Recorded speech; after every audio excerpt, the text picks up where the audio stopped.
स्वागत है आप सभी का विवेक पाठशाला पे। इसके पहले की कक्षाओं में हमने जिससे वायु प्रदूषण पे बातचीत कर रहे थे उसमें प्राइमरी और सेकेंडरी प्रदूषण के बारे में अपनी बातचीत की थी। उसमें प्राइमरी प्रदूषण यानी कि जिसे प्राय प्राथमिक वायु प्रदूषण के जो विभिन्न अवयव हैं उन अवयवों पे भी हम लोग अपनी बातचीत किए थे।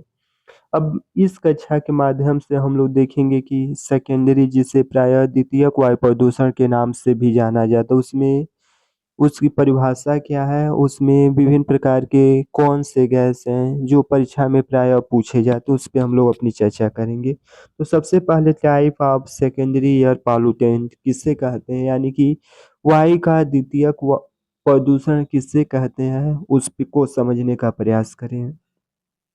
सरल एवं आसान शब्दों में कहा जाए तो किसी स्रोत से कोई गैस निकल रहा है, समझिए बात को, किसी स्रोत से कोई गैस निकल रहा है। जब वह हवा में आता है तो विभिन्न गैस हैं हवा में विभिन्न गैस हैं। इसके साथ साथ देखा जाए तो सूर्य का प्रकाश भी है वायुमंडल में और नमी भी है, धूल कण भी है।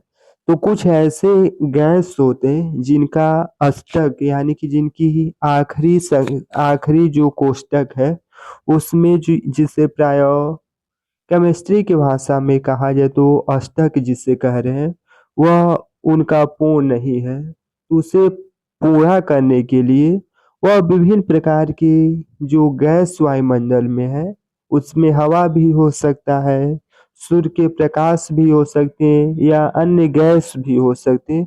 उनसे अपनी रासायनिक अभिक्रिया करते हैं। रासायनिक अभिक्रिया करने के उपरांत वह एक अन्य गैस बना लेते हैं यानी कि जो मूल स्वभाव था उस स्वभाव से वह दूसरा गैस बना लेते हैं जिससे प्रायः द्वितीयक वायु प्रदूषण के नाम से भी जाना जाता है। इस प्रकार के गैस हवा में जो हवा की गुणवत्ता है, समझिए इस बात को, जो हवा की गुणवत्ता है उस गुणवत्ता को यह अधिक अधिक नुकसान पहुंचाते या अधिक क्षति पहुंचाते।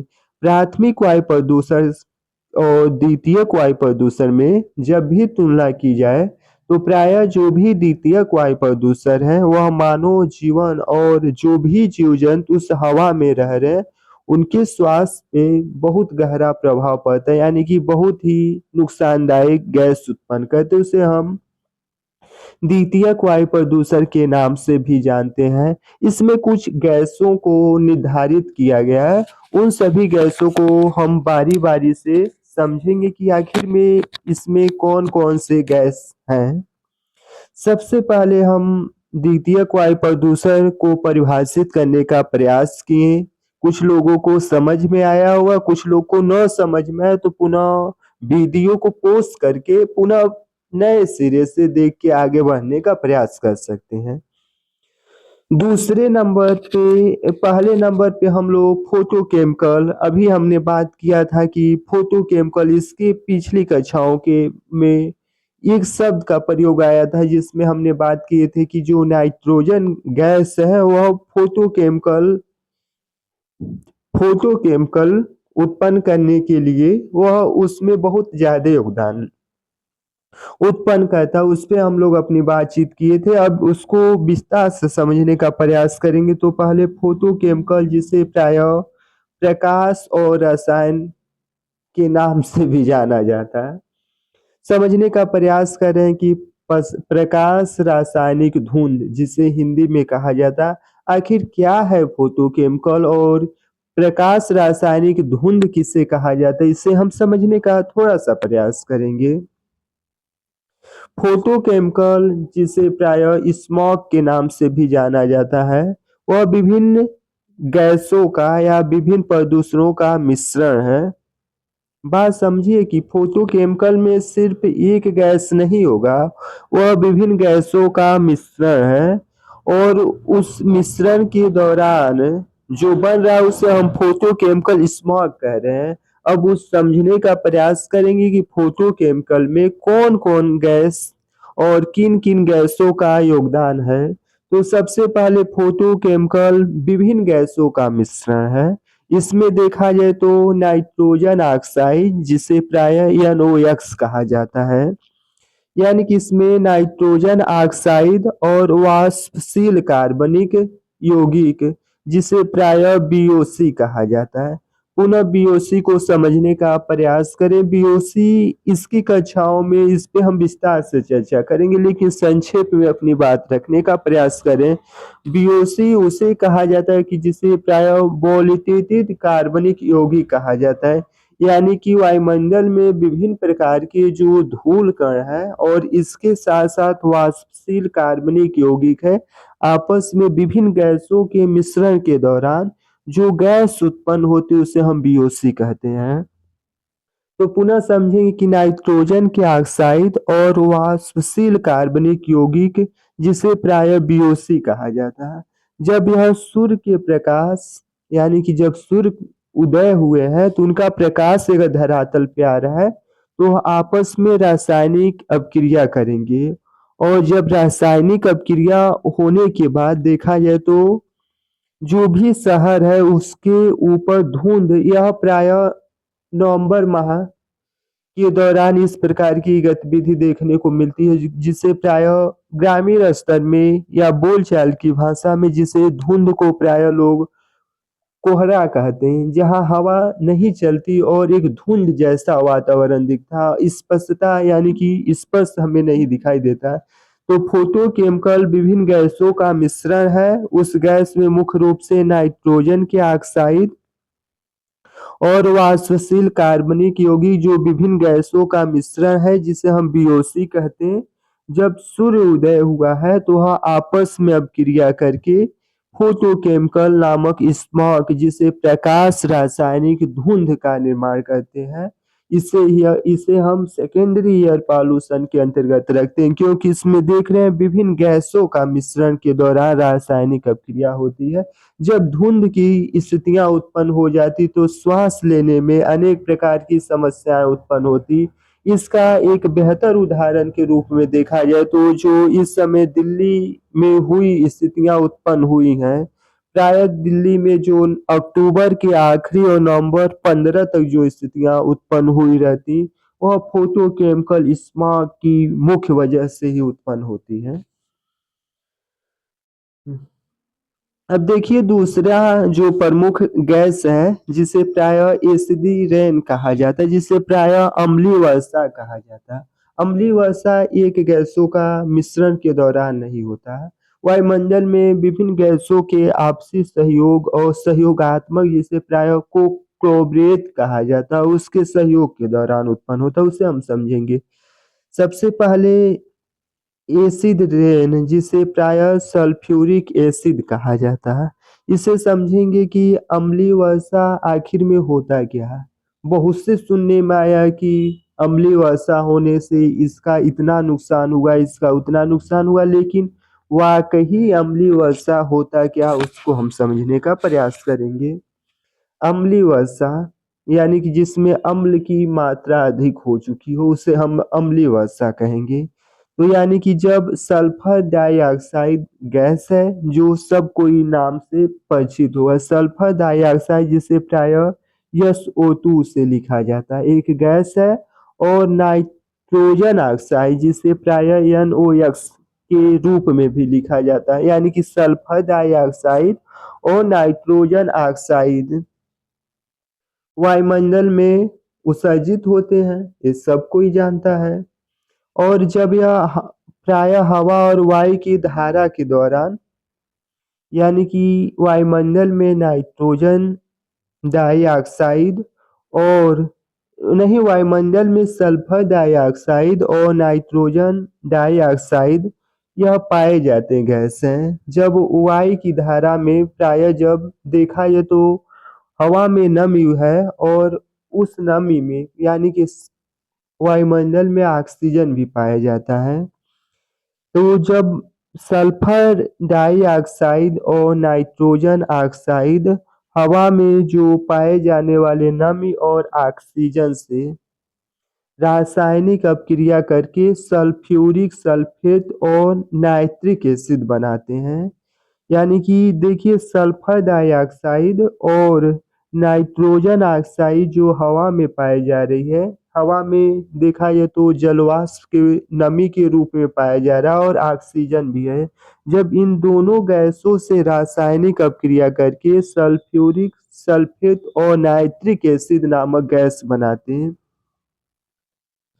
और यह जब आपस में दो प्रकार के गैस बनाते तो यह जब वर्षा होने से पूरे यानी कि वर्षा होता है जब जमीन पे तो अपने साथ अन्य प्रकार के जो वायुमंडल में गैस विद्यमान है उनसे रासायनिक अपक्रिया करके पृथ्वी पे गिरना शुरू करते हैं जिसे अम्लीय वर्षा कहते हैं। अम्लीय वर्षा मुख्य रूप से सल्फर डाइऑक्साइड और नाइट्रोजन ऑक्साइड जो आपस में हवा में विद्यमान ऑक्सीजन और जलवाष्प से क्रिया करके सल्फ्यूरिक सल्फेट और नाइट्रेट बनाते। जब वर्षा के माध्यम से वह पृथ्वी पे गिरना शुरू करते उसे अम्ल वर्षा के नाम से जानते हैं। एक है इसके बाद ग्राउंड लेवल ओजोन। शायद इसे समझाने से पहले हम लोग ओजोन के बारे में बात कर लें क्योंकि बिना वो ओजोन के बात किए ग्राउंड लेवल ओजोन समझ में नहीं आएगा। ओजोन जैसा कि सबको पता है ओजोन जिसका रासायनिक सूत्र O3 होता है यह आपस में गैसों से मिलकर यानी कि ऑक्सीजन के मॉलिक्यूल आपस में मिल रहे हैं तो ओजोन का निर्माण हो रहा है। ओजोन प्रायः हानिकारक गैस यानी कि परावैंगनिक किरणों को पृथ्वी पे आने से रोकती है। यहाँ तक तो स्ट्रेटोस्फीयर में ओजोन पाया जाता है जो सूर्य की हानिकारक किरणों को पृथ्वी पे आने से रोकती है। लेकिन यहाँ पे बात ग्राउंड लेवल ओजोन की बात हो रही है यानी कि इसमें यह बताने का प्रयास किया जा रहा है कि पैक्सिली नाइट्रेट एक यौगिक का नाम है इसे याद करना पड़ेगा। पेरोक्सिली नाइट्रेट यौगिक का एक परिवार है जो नाइट्रोजन के ऑक्साइड जिन्हें प्राय NXO कहा जाता है और वाष्पशील कार्बनिक यौगिक के बीच फोटोकेमिकल केमिकल प्रतिक्रिया के परिणाम स्वरूप उत्पन्न होता है। ओजोन में इस प्रकार से आँख, नाक, गले और फेफड़े में जलन उत्पन्न हो सकती है। अब इसको हम समझने का प्रयास करेंगे कि यानी कि ग्राउंड लेवल ओजोन उसे कह रहे हैं जो पेरोक्सिलिक नाइट्रेट का एक यौगिक है जो नाइट्रोजन और ऑक्साइड के साथ साथ वाष्पशील कार्बनिक यौगिक जिसे प्रायः बीओसी कहा जाता है वैलेंट ऑर्गेनिक कंपाउंड के साथ रासायनिक अपक्रिया करके ग्राउंड लेवल ओजोन का निर्माण होती है। इस गैस के दौरान आंखों में जलन, नाक और गले और फेफड़े में जलन उत्पन्न होता है। उसके बाद है पेरोक्सिलिक नाइट्रेट जिसे पैन कहा जाता है प्रायः। पेरोक्सिलिक नाइट्रेट का प्रभाव मनुष्य के जीवन पे या मानव शरीर पे इसका प्रभाव प्रतिकूल पड़ता है और श्वसन क्रिया में जिसे वाष्पशील या बिगड़ा हुआ श्वसन कहा जाता है श्वसन से संबंधित रोग उत्पन्न होता है। प्रायः पैन के ही कारण आंखों में जलन भी उत्पन्न होती है। यह नाइट्रोजन के ऑक्साइड या नोक्स यह नाइट्रोजन के ऑक्साइड और ऑर्गेनिक वाष्पशील कार्बनिक यौगिक जिसे बीओसी कहा जा रहा है उसके बीच फोटोकेमिकल के परिणाम से उत्पन्न होता है। अब पुनः समझेंगे कि पेरोक्सिलिक नाइट्रेट द्वितीयक वायु प्रदूषण में आता है जिसे प्रायः पैन कहा जाता है। पेरोक्सिलो नाइट्रेट के कारण मानव शरीर है उस पे प्रतिकूल प्रभाव पड़ता है और श्वसन संबंधित जो बीमारियां होती अनियमितता यानी कि श्वसन लेने की प्रक्रिया में बाधा उत्पन्न करती और पैन की वजह से प्रायः आंखों में जलन उत्पन्न होता है। इस प्रकार की रासायनिक अभिक्रिया का निर्माण, नाइट्रोजन के ऑक्साइड जिसे प्रायः NOx कहा जाता और वाष्पशील कार्बनिक यौगिक जिसे प्रायः BOC के नाम से जाना जाता, इन दोनों की रासायनिक अभिक्रिया करने से फोटोकेमिकल की प्रक्रिया के दौरान उत्पन्न होता है।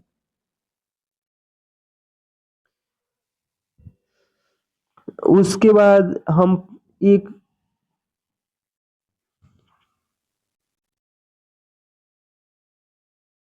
उसके बाद कुछ प्रमुख गैस हैं जिन्हें द्वितीयक प्रदूषण के रूप में रखा गया, उसका नाम हम यहाँ पे चर्चित करेंगे। नाइट्रिक अम्ल जिसका रासायनिक नाम HNO3 है, यह एक द्वितीयक वायु प्रदूषक के रूप में। सांद्र सल्फ्यूरिक अम्ल और ओजोन,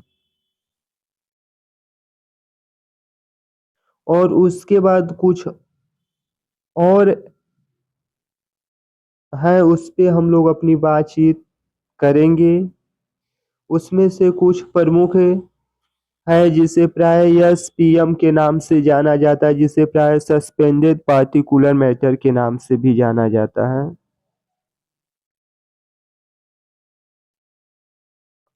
सस्पेंडेड पार्टिकुलर के नाम से भी जाना जाता है। यह तो प्राइमरी में आ गए थे। उसके बाद उसके विभाजन किया गया है, उसको हम अगली कक्षाओं में जानने का प्रयास करेंगे। आज के लिए यहीं तक, धन्यवाद।